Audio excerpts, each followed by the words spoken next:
Hey guys, so today's day 5 and my final day of the EDC for the EDG draw stroke challenge. A challenge basically where for every day for 5 days you do 5 draw strokes, film it, post it, and you challenge someone else to do the same thing. That way you get all of the community practicing at home draw strokes, dry fire, that sort of thing, and we build a better EDC community or a safer EDC community. So today my drill is going to be super complex. We're going to have a out of action support hand. We're going to have multiple malfunctions that need to be sorted with just one hand. By the way, guys, what do you think? New EDC for the EDG caps. These things are gear patches. Let me know. These aren't available yet, but if you guys want it, we can make it available.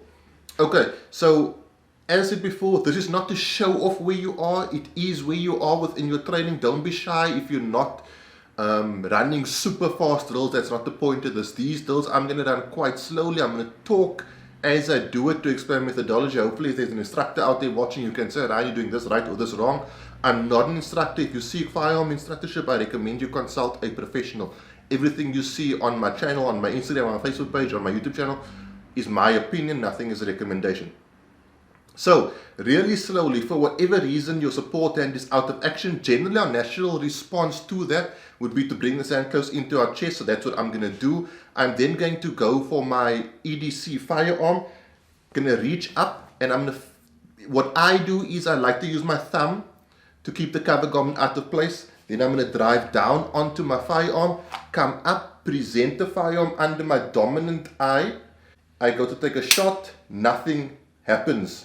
So now I'm going to run a tap rack drill. So I would tap here to ensure the mag is properly seated. The reason I tap it here is so that I can immediately switch to a rack off my belt. I go to present my firearm again, and again nothing happens. So now I'm assuming I've got a faulty mag. I'm going to bring the firearm in. Now here it's up to you. You can drop the mag now. And in the second iteration of this, I'll show you what the other option is. But if you do drop it now, remember you've lost those rounds. So bear that in mind. I'm going to clear my cover garment, drive my hand down, and seat my firearm. Go for my backup mag, slot that in. Now here's something that I do a bit differently. Not everyone does, and it's cool.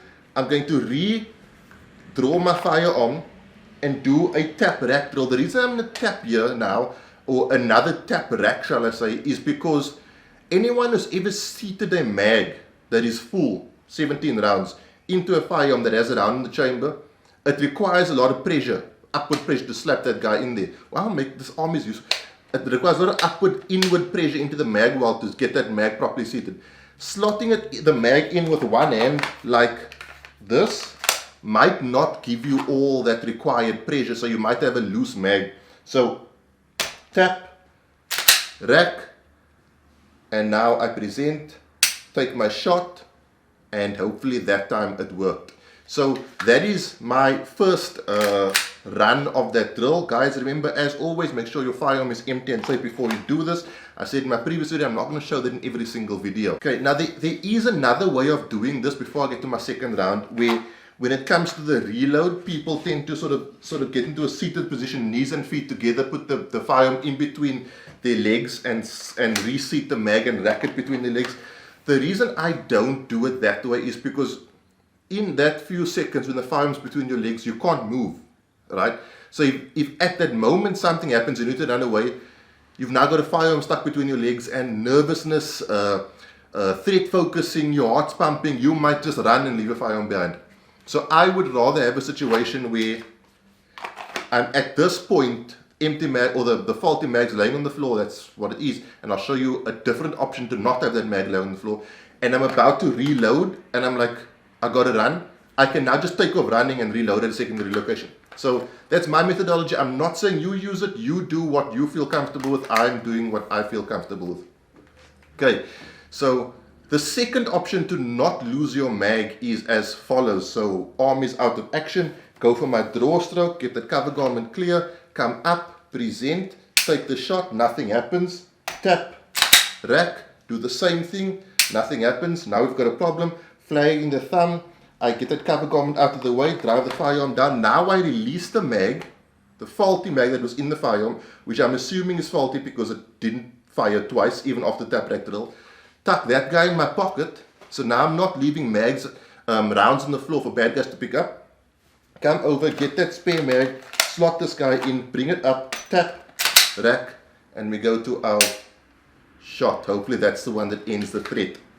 So it's up to you whether you want to keep that spare mag or not, or the faulty mag, which we're assuming is faulty due to the multiple runs of immediate action drills that we did to ensure that that mag isn't faulty. So let's do it one more time. Garment comes up, hand goes down, firearm comes out, under dominant eye, click, problem, tap, rack, out again, click, problem. Now I've got a big problem, drop that mag. So I wanted to use my support hand there. Garment comes up, firearm goes down, secondary mag goes into the firearm, firearm comes out, tap, rack, under dominant eye, and bang.